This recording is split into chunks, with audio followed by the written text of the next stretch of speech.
ఈరోజు లోక్సభలో రాజ్యాంగ సవరణ బిల్లు ప్రవేశపెట్టడం జరిగింది. 129th అమెండ్మెంట్ బిల్ 2024 ఈ బిల్లు ఈరోజు లోక్సభలో ప్రవేశపెట్టారు. దీంట్లో మరి రాజ్యాంగాన్ని సవరించి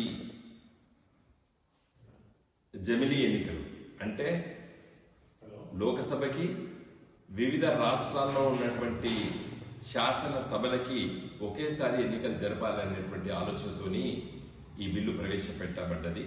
మరి ప్రభుత్వము ఎయిమ్స్ అండ్ ఆబ్జెక్ట్స్ లో వాళ్ళు చాలా స్పష్టంగా ఏం చెప్తారంటే ఖర్చుతో కూడుకున్నది.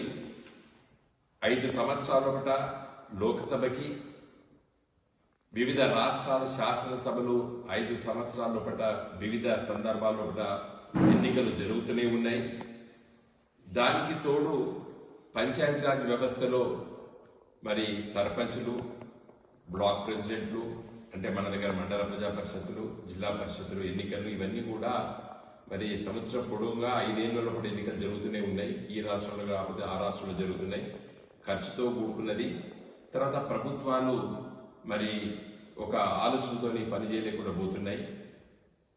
ఈ ఎన్నికల కోడ్ ఇవన్నీ ఉన్నాయి కాబట్టి ఒకేసారి ఎన్నికలు జరిగితే బాగుంటుందనే ఉద్దేశంతో ఈ బిల్లు ప్రవేశపెట్టామని చెప్పి ఎయిమ్స్ అండ్ ఆబ్జెక్ట్స్ లో ప్రభుత్వం చెప్పడం జరిగింది. అయితే అందరు అనుకున్నట్టు జమిలీ ఎన్నికలు రేపో మాపో జరగడానికి ఈ బిల్లులో చెప్పలేదు. ఈ బిల్లులో ఏం చెప్తారు, ఆర్టికల్ 82A అనేది కొత్తగా పొందపరచాలని చెప్పి ఆలోచిస్తున్నారు.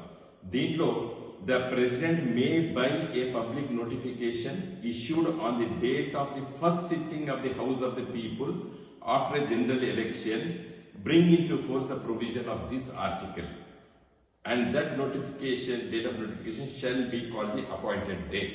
అంటే 82A కొత్తగా ఒక ఆర్టికల్ ని రాజ్యాంగంలో పొందపరచబోతున్నారు. ఈ సవరణ ద్వారా పాస్ అయితే, ఈ బిల్లు పాస్ అయితే అది ఏం చెప్తున్నారు, the first day sitting of the house of people అంటున్నారు.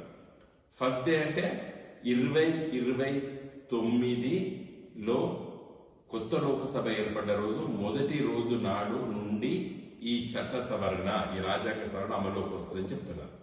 అంటే 2029 తర్వాత వచ్చే 5 సంవత్సరాల ఒకట జరిగేటువంటి శాసనసభల కాల పరిమితి 2034లో జరిగేటువంటి ఎన్నికలన్నీ కూడా మిగిలిన సమయానికే ఉంటాయి అని చెప్పి ఈ రాజ్యాంగ సవరణ. అంటే మహారాష్ట్ర